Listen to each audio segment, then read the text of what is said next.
Everyone says that Broner Mayweather style are quite similar. What do you think of the differences between those two styles?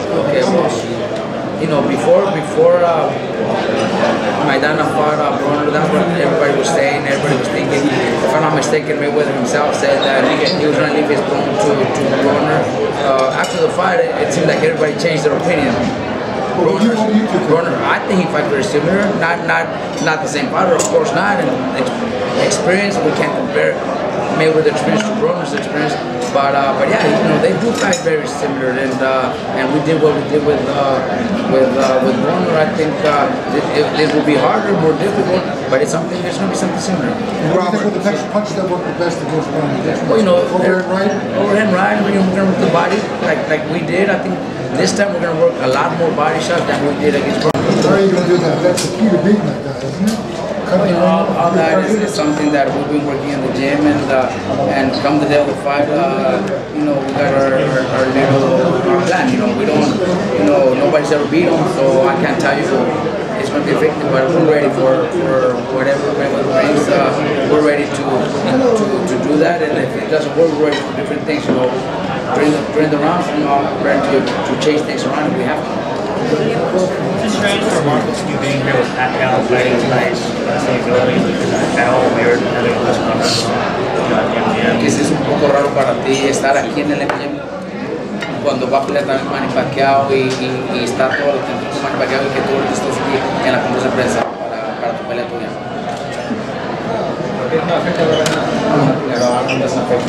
What about for yourself, being here with all the Pacquiao stuff? Is it weird? You have a weird having a person here fighting as Pacquiao? Not at all. You know, I have nothing to do with Pacquiao. I have nothing to do with the Bradley. So for me, you know, I'm here for Chino Maidana.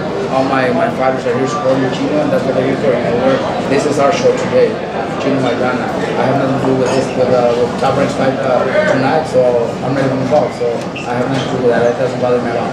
Hey, Robert, who did you bring in to spar with Marcos? You know, we have 3 different sparring partners, and one of them is Stevie Forbes, who helped us with Broner, was really good sparring. And then we have 2 guys that are fighting at middleweight and super middleweight. One of them is Eduardo Alicea, and the third one, what was it? Six something. But they're doing a great job. Eddie says very fast, doing what we're asking him to do, and so far things are good.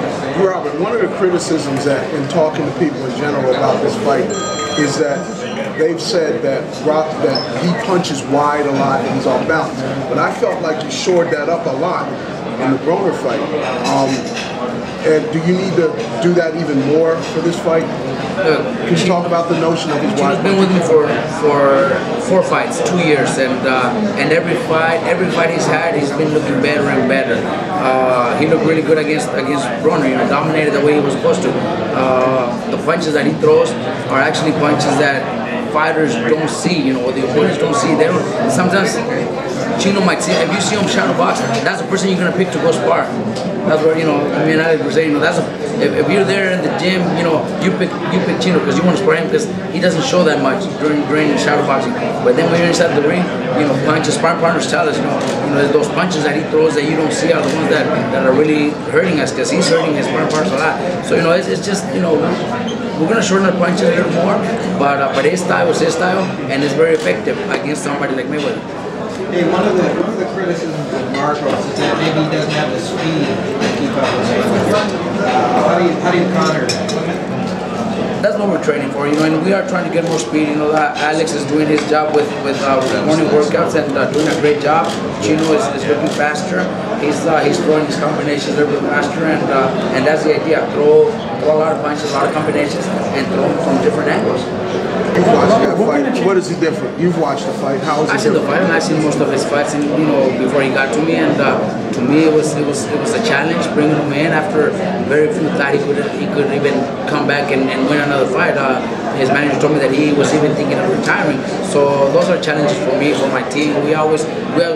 That's what we like, you know, challenges, and that was a big challenge. And the last 4 fights, he's doing better and better, and I think the job's been doing it correctly. Why did he get outboxed in that fight though? And then how have you changed him since? I was in training camp, so I don't know how his training camp went. I don't know if he had good sparring partners. I don't know if he had a trainer that was teaching him the right things. I have no idea. I wasn't part of it, so there's what can I say about that? Robert, what weaknesses did you see before you got him? Well, he's as everybody knows, he was a little bit wild, and he still has that tendency of sometimes making those mistakes. But I honestly believe that being awkward and being a little bit wild and throwing punches from our angles, that's something that could be good for somebody like Mayweather. When we get Mayweather in the ropes and these guys, like Ortiz or Coro or these guys are going at aiming at the head, they're not landing. Chino throws punches from, he could throw a left to the body followed by a right overhand right to behind the ear, stuff like that. Things that nobody else has done to Mayweather, and this could be the difference. What have been the toughest fight you got tonight? Mayweather was very tough against Castillo the first time, which was, I think, over 10 years ago. I can't even consider that one of my fights that I'm studying because it was, it's totally different. Mayweather's a different fighter, but that was probably his toughest.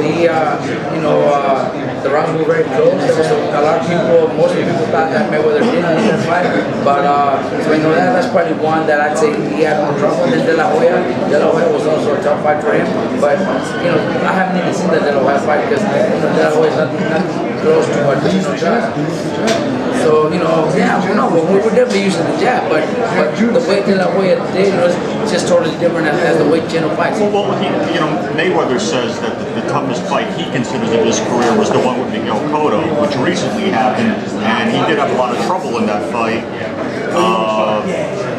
Have you seen that fight? Have you seen some attack? Oh, definitely. That's one of the fights that I've been seeing, and yes, it was tough. I don't know. He said that was his toughest. I think Castillo was probably tougher because Castillo pretty much beat him.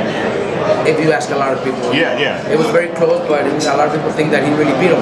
So that should be his toughest, to my, what I think. But I think fighters like Otto, there's a point where he either got tired or just didn't see him winning, or just pretty much gave up. Canelo pretty much did the same thing. Lately, that's what fighters do. They kind of like freeze against Mayweather. They see his career. They know who they're fighting. Chino knows who he's fighting, but he doesn't really care about that. Chino's a type of fighter that whoever they put in front, he's gonna go out and perform. He's gonna go out and do his job, do what he does best. Even if he's getting frustrated. Huh? Even if he's getting frustrated. We're prepared for that mentally, because I know that yes, we're gonna miss. Yes, maybe he's gonna laugh at us. We were prepared for that with Broner mentally. Right before we were going to the ring, I reminded my fighter. I reminded him this could happen. Be very aware of it. Don't lose control. Don't lose your head. Keep fighting. Keep listening to us. And he listens. He listens to everything we tell him in the corner. He listens to everything we tell him during training. He does exactly what we tell him to do. So it's in the case where you don't want to make him. You want to change things, tighten things up, but you don't want to make him too robotic. You want him to be fluid, and you want him to feel natural. He is already showing that in the gym. He already is showing this.